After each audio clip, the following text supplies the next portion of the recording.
अब राष्ट्रपति Donald Trump अपने चहेते उत्तर कोरिया प्रोजेक्ट को भी आगे बढ़ाना चाहते हैं। वो काम जो उन्होंने करीब 2018-19 के अंदर अधूरा छोड़ दिया था। उत्तर कोरिया और दक्षिण कोरिया के बीच विवाद को खत्म करवाने की कोशिश। बात बात पर मिसाइल चलाने वाले किम जोंग उन के लिए भी राष्ट्रपति डोनाल्ड ट्रंप के पास दोस्ती की बातें हैं, मुलाकात के इरादे हैं। क्या वाकई ये सब कुछ राष्ट्रपति डोनाल्ड ट्रंप केवल एक तमगे की चाहत में कर रहे हैं या फिर ट्रंप का प्लान इससे कहीं ज्यादा बड़ा है? देखिए हमारी ये पहली story, power story.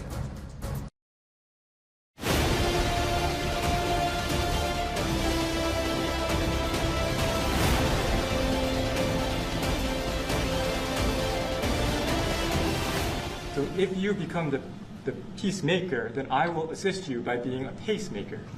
That's good. We can do big progress, I think, with North Korea. Absolutely. When do you want to meet with him? With who? You said the North Korean leader wants to meet. How soon would you? Yeah, we want to have a meeting. I like to have a meeting. I got along great with him. You know, you were there. We even had a press conference. He had his first press conference. Kim Jong-un had a press conference.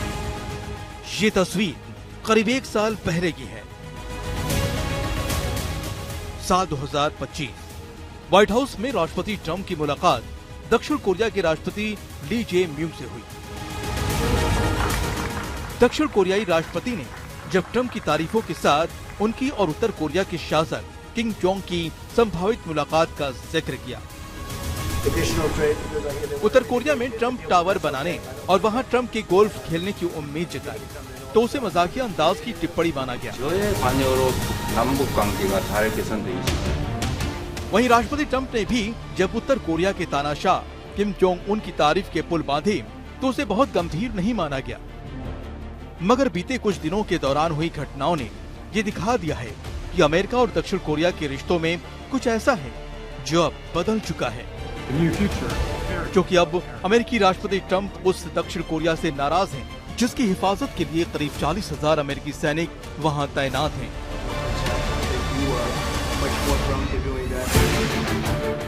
Iran के मोर्चे पर दक्षिण Korea की मदद के लिए आगे न आने से ट्रंप नाराज हैं। इतना नाराज कि उन्होंने दोनों देशों के साझा युद्धाभ्यास पर भी कैंची चला दी है, उसे छोटा कर दिया है।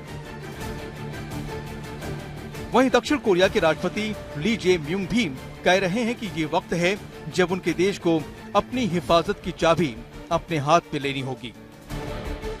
अब अमेरिकी भरोसे के सहारे नहीं रहा जा सकता। सवाल ये भी उठ रहे हैं कि वो राष्ट्रपति ट्रंप जो ईरान के परमाणु कार्यक्रम का नामो निशा मिटाने की जंग छेड़े हुए हैं, वो उत्तर कोरिया का मामला आते ही चुप हो जाते हैं। आनंद तो ये है कि ट्रंप उत्तर कोरिया के शासक किम जोंग से मिलने की बात कई बार कह चुके हैं। 2 जून 2018 को सिंगापुर के कैपेला होटल में इतिहास में पहली बार कोई मौजूदा अमेरिकी राष्ट्रपति उत्तर कोरिया के किसी नेता से मिला। दोनों ने एक साझा बयान पर दस्तखत किए। राष्ट्रपति ट्रंप ने 29 सितंबर 2018 को कहा कि मुझे खूबसूरत खत लिखे, बेहतरीन खत, और हमारे मन में एक दूसरे के लिए प्रेम है।